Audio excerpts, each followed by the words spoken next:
जो युवा पीढ़ी यहाँ पे उपस्थित है तो उनके लिए अच्छा मार्गदर्शन करे, उनको मोटिवेट करे कि भविष्य के लिए आप क्या कर सकते हैं।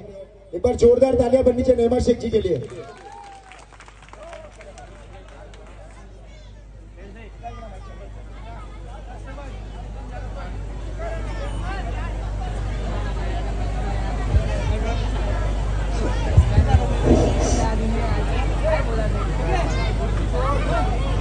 अस्सलामु अलैकुम वरहमतुल्लाहि वबरकातुहू। जय भीम। तलवार की नोक तो देखो, तलवार की नोक तो देखो, नैनों की कतार तो देखो, बदलते हुए हिंदुस्तान का रंग तो देखो। बाबा साहेब कभी नहीं चाहते थे जातिवादी में भेदभाव, बाबा साहेब कभी नहीं चाहते थे जातिवादी में भेदभाव, लेकिन आज हमारे देश का हाल तो देखो, लेकिन आज हमारे देश का हाल तो देखो। मैं शेख नईमा अफसर आज के इस शुभ अवसर पर आप सभी का हार्दिक अभिनंदन करती हूँ। जी दोस्तों, मैं अपने वक्तव्य को प्रारंभ करने से पहले आप सभी से एक सवाल पूछना चाहूंगी कि ऐसी कौन सी चीज है जिसे हम देख तो सकते हैं लेकिन छू नहीं सकते।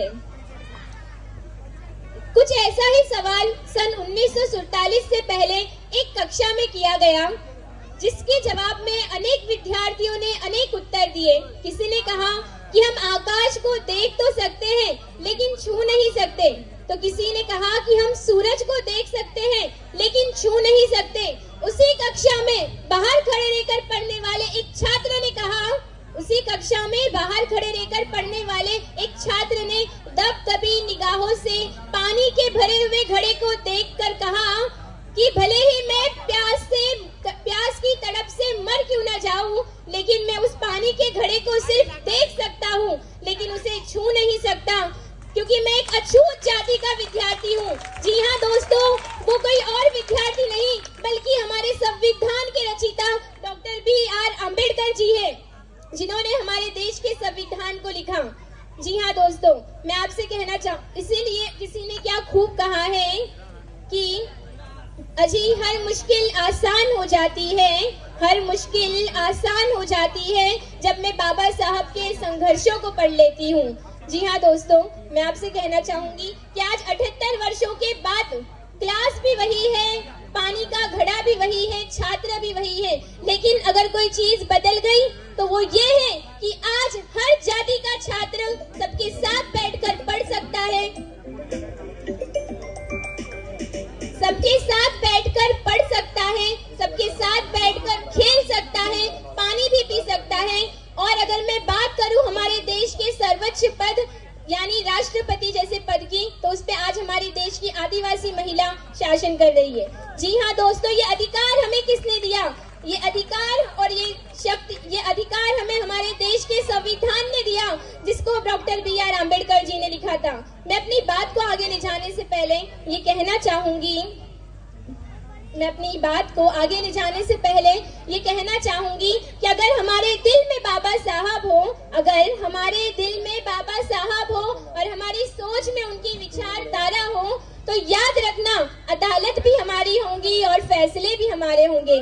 जी हाँ दोस्तों, आज हम सभी यहाँ इकट्ठा हुए हैं उसी महान व्यक्ति को याद करने के लिए, जिनका जन्म 14 अप्रैल 1891 में मध्य प्रदेश के महू जिले में हुआ, जिन्होंने बचपन से ही भेदभाव, छुआछूत जैसी परेशानियों को झेला, लेकिन कभी हार नहीं मानी और इतनी कठिनाइयों के बाद भी उन्होंने कोलंबिया यूनिवर्सिटी और लंदन स्कूल ऑफ वगैरह यूनिवर्सिटी से बड़ी उपाधियां प्राप्त की, जिससे हमें ये एक बात पता चलती है कि वे चाहते हैं कि हमारा जो आगे का समाज है वो शिक्षा में ज्यादा आगे रहे, बल्कि दूसरे कामों में अपना टाइम पास ना करे।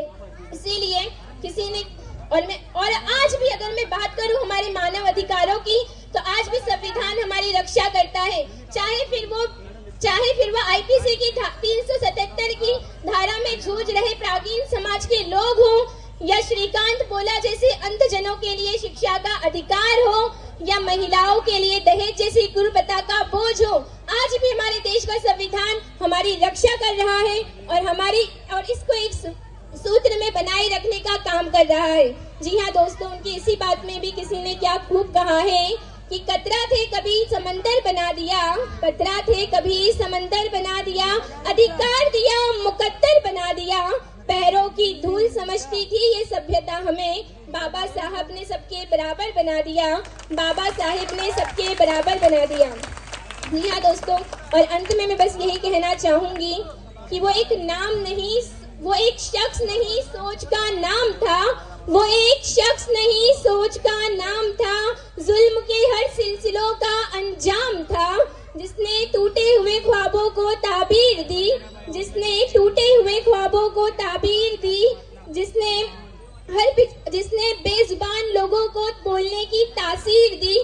गौर फरमाए, जब कलम उठाई तो कानून भी बोल पड़ा, जब कलम उठाई तो कानून भी बोल पड़ा, मजहब क्या है ये हर इंसान बोल पड़ा, अंधेरे में रोशनी बनकर जो जला वो कोई और नहीं बल्कि असाधारण महामानव डॉक्टर B.R. अम्बेडकर था। वो कोई और नहीं बल्कि हमारे देश के संविधान के रचयिता डॉक्टर B.R. अम्बेडकर जी थे। शुक्रिया। जय हिंद, जय भारत, जय भीम।